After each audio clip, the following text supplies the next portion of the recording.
கர்த்தருடைய பரிசுத்த நாமத்திற்கு மகிமை உண்டாவதாக. சென்ற வார கேள்விகளை படித்து பதில்களை தெரிந்து கொண்டிருப்பீர்கள். அதுபோல் இந்த வாரமும் 3 புதிய கேள்விகள் முதலில் தமிழிலும் ஆங்கிலத்திலும் பதிவிடப்பட்டுள்ளன. அதைத் தொடர்ந்து கடந்த வார கேள்விகளுக்கான சரியான பதில்கள் பதிவிடப்பட்டுள்ளன. நாம் இப்போது கேள்விகளை பார்க்கலாம். கேள்வி 1.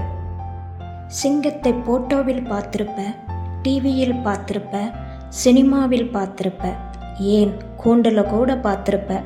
கம்பீரமா வெறித்தனமா வேட்டையாடி பார்த்திருக்கிறையா? ஓங்கி அடிச்சா 1.5 டன் வெயிட்டுடா. அந்த சிங்கத்தையே அதன் வீட்டுக்குள்ளேயே போய் கொன்று போட்ட பராக்கிரம சிங்கம்டா நான் யார்?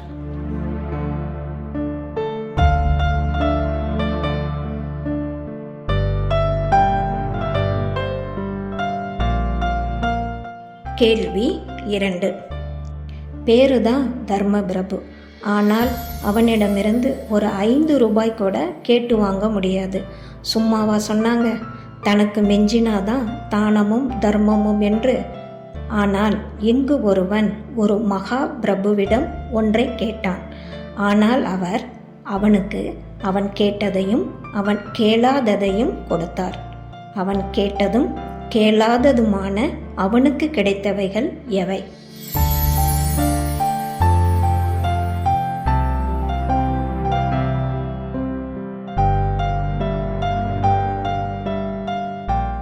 கேள்வி 3. நீர்நிலைகளில் ஒன்று ஆறு. ஆற்று மணலை சுரண்டுவதால் நிலத்தடி நீர் பற்றாக்குறை ஏற்படும் என தெரிந்திருந்தும் அதனை கள்ளத்தனமாக கொண்டு வந்து சிமெண்டுடன் சேர்த்து கலவையாக்கி வீடு கட்டுவதற்கு பயன்படுத்துகின்றனர். வேதாகமத்தில் இந்த கலவைக்கு பதிலாக பயன்படுத்தப்பட்ட பொருள் எது? அது எந்த நீர்நிலையிலிருந்து கிடைக்கின்றது?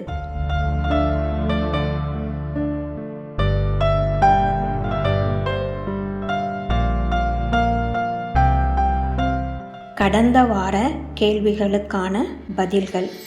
1. யாக்கோபு 2 ஒப்பந்தங்கள் ஒரே வீட்டிலுள்ள 2 பெண்களை மனைவியாக்கி கொள்வதற்காக. 2. கர்த்தர் பாபேல். 3. ஆதாம் ஏவாள்.